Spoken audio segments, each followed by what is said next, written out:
Salut, Manon Jean, en direct d'une super belle classe de 6e année. Alors, je voulais vous partager aujourd'hui l'allégorie du ballon. C'est tellement important, en fait, d'amener les jeunes à pouvoir développer le pouvoir de la respiration. Alors, ce qui est intéressant, en fait, avec cette allégorie-là, c'est de voir que en arrière, ici, il y a de l'orage, il y a de la pluie, il y a du vent qui peuvent représenter en fait des situations qui sont incontrôlables. Plein de choses qu'on ne peut pas contrôler, comme par exemple, il peut y avoir une alarme de feu dans la classe, je peux aller jouer à la cour de récré puis tomber, me faire mal. Il peut y avoir un ami qui veut plus jouer avec moi, je peux arriver à la maison, papa, maman sont pas là, comment ça? Fait que là, le ballon, lui, il se met à bouger dans le ciel. Puis ce ballon-là, en fait, représente beaucoup d'émotions, mais en même temps beaucoup de blablabla, c'est-à-dire de parloutage dans ma tête. Et ce qu'il faut voir, en fait, à travers cette allégorie-là, c'est qu'il y a bien des situations qu'on n'a pas de contrôle dessus, mais aussi c'est que le ballon, lui, va se faire aller d'un côté et de l'autre parce que la situation, on ne l'a pas vu venir, puis on se fait des fois prendre au jeu. Ce qui est intéressant, c'est de voir que le pouvoir de la ficelle, le pouvoir de la ficelle pour ramener le ballon au niveau de l'abdomen, justement. Mais qu'est-ce que cette ficelle-là? Elle représente la respiration. Donc, le monde des émotions, on a peu de contrôle là-dessus. Vous m'entendez jamais dire que je gère mes émotions, qu'il faut gérer puis contrôler nos émotions. On n'est pas des gestionnaires. Il faut apprendre à les vivre puis à les ressentir. C'est complètement différent. Pour arriver à ressentir, vivre mes émotions, il me faut un ancrage. Donc, c'est cette ficelle-là qui va me servir à tirer le ballon vers ici. Comment je fais ça? C'est qu'en déposant les mains sur le ventre, je vais enseigner la respiration abdominale aux enfants et juste faire comprendre que quand j'inspire, mes mains vont se déporter comme le ballon et quand j'expire, en fait, mes mains se rapprochent. J'inspire, mes mains vont se déporter parce que mon ventre va grossir et ensuite j'expire. Je vais faire au moins 3 à 5 fois cette respiration-là.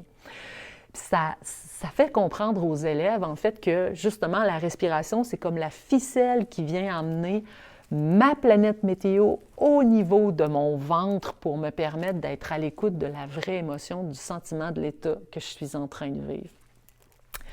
Ce qu'il faut voir aussi, c'est que quand le ballon il est au-dessus de ma tête puis il se fait bouger à cause de la situation que je ne contrôle pas, bien, c'est comme si mon blabla puis mon parloutage me dit « Ouais, mais c'est parce que, tu sais, l'émotion, elle appréhende quelque chose, puis il faut lui laisser jouer son rôle, mais là, elle appréhende qu'il va arriver du danger, elle appréhende que je vais peut-être me faire quitter, elle appréhende que je me ferai pas respecter. » Fait que là, le ballon se fait aller. Mais elle est juste là, en fait, pour me dire « Est-ce que tu as compris le message? Est-ce que tu es capable de répondre à l'appel? » Et répondre à l'appel, c'est juste prendre la ficelle. C'est ça, prendre l'appel. Prendre l'appel, c'est tirer sur la corde pour écouter qu'est-ce que le message veut me dire, en fait.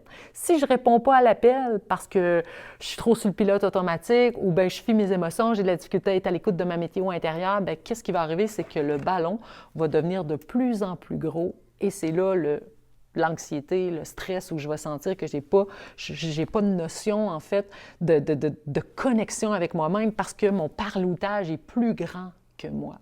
Enseigner ça à des enfants sous forme d'une allégorie comme ça les aide beaucoup, en fait, à comprendre. Là, je l'ai enseigné dans ma classe de 6e année avec les élèves. Là, je leur ai fait faire aussi un petit exercice. Qu'est-ce que tu as compris de cet exercice-là? Alors, je vous lis 2 petits témoignages. J'ai compris qu'on n'a pas besoin de contrôler les émotions, juste de les écouter et de se calmer avec la respiration. C'est important pour devoir écouter et surtout répondre à l'appel. Qu'est-ce que c'est beau! J'en ai un autre ici. Prendre le temps de respirer, d'accepter les situations difficiles. Quand le ballon parle, mieux prendre le temps de le rassurer au lieu de l'ignorer, sinon il va grossir. Ah, que c'est beau! Parce que c'est ça, en fait, répondre à l'appel. C'est de voir qu'il y a plein de situations qu'on ne contrôle pas, ça se fait aller, puis là, blablabla, le gros parloutage, plein d'émotions, puis là, l'émotion, elle dit « Hey, est-ce que tu as compris? Je suis en train de te donner de l'information, là, il va peut-être arriver ça, là, il va peut-être se passer ça, là. » Puis là, c'est comme moi, comment je fais pour répondre à l'appel? C'est que je tire ma ficelle avec ma respiration, j'inspire et j'expire. Puis là, ce que je veux, c'est ramener tout ça au niveau de mon ventre pour écouter qu'est-ce qui se passe. Pas besoin de contrôler, pas besoin de gérer, juste avoir une présence attentive à soi pour me permettre de me rassurer. Parce que la respiration ne me calme pas, mais la respiration m'amène un sentiment de sécurité à l'intérieur de moi. Et c'est ça, en fait, qu'on souhaite le plus, parce qu'on sait qu'on vit dans une impermanence totale.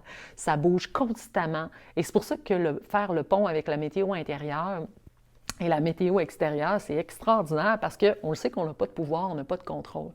Dès qu'on commence à accepter qu'on n'a pas de contrôle, qu'on n'a pas de pouvoir, c'est là, puis qu'on commence à ressentir qu'on est serein là-dedans, c'est là qu'on va vivre en fait une vie riche et pleine de sens parce que on sait qu'on va toujours être en train de se faire brasser par des situations et puis que l'impermanence existe. Alors j'espère que ça vous a aidé. Alors au plaisir pour une prochaine capsule. Bye tout le monde!